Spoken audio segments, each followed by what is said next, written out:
मी श्रद्धा टपाल. टिटवाळा न्यूज मध्ये आपलं हार्दिक स्वागत. चला पाहूयात आजच्या काही ठळक घडामोडी. जीवनदीप महाविद्यालयात स्पंदन 2024 महोत्सव संपन्न. विद्यार्थ्यांच्या कला कौशल्यांना तसेच त्यांच्यातील व्यवस्थापन कौशल्याला चालना देण्यासाठी जीवनदीप महाविद्यालयाच्या व्यवस्थापन शाखेच्या विद्यार्थ्यांनी भारतीय परंपरा जपण्याच्या हेतूने स्पंदन महोत्सवाचे आयोजन केले होते. या महोत्सवाचे पूर्णपणे नियोजन व्यवस्थापन शाखेच्या विद्यार्थ्यांनीच केले होते. महाविद्यालयात नृत्य, गायन, मेहंदी, एकपात्री, रांगोळी, फॅशन शो, फोटोग्राफी इत्यादी स्पर्धांचे आयोजन केले होते. या महोत्सवाची सुरुवात ही गणरायाच्या चरणी दीप प्रज्वलन करून करण्यात आली. विद्यार्थ्यांनी सर्व स्पर्धांमध्ये आवडीने सहभाग घेतला. जीवनदीप शैक्षणिक संस्थेचे अध्यक्ष रवींद्र घोटविंदे यांनी विद्यार्थ्यांना उत्तम रीतीने मार्गदर्शन केले व या कार्यक्रमाकरिता विद्यार्थ्यांना शुभेच्छा दिल्या.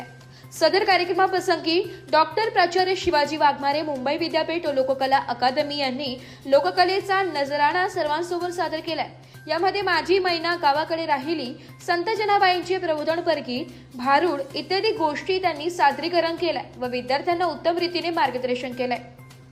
प्राचार्य महेश थोरात या कार्यक्रमाप्रसंगी उपस्थित होते. त्यांनी देखील विद्यार्थ्यांना योग्य रीतीने मार्गदर्शन केलंय. महाविद्यालयाचे प्राचार्य डॉक्टर अशोक वाघ, संचालक प्रशांत घोडविंदे, उपप्राचार्य हरेंद्र सोष्टे, व्यवस्थापन शाखा प्रमुख उल्हास गायकर, प्राचार्य निकिता घोडविंदे, प्राचार्य सचिन कांबळे, प्राचार्य शैलेजा मिश्रा यांचे मोलाचे सहकार्य लाभले. महाविद्यालयातील सर्व प्राध्यापक, शिक्षकेतर कर्मचारी व विद्यार्थी यांचे एकत्रित सहभागाने हा कार्यक्रम यशस्वीरित्या संपन्न झालाय. Bureau report, Titwala news, Titwala. तर या होत्या आजच्या काही ठळक घडामोडी. उद्या पुन्हा भेटू याच ठिकाणी. धन्यवाद.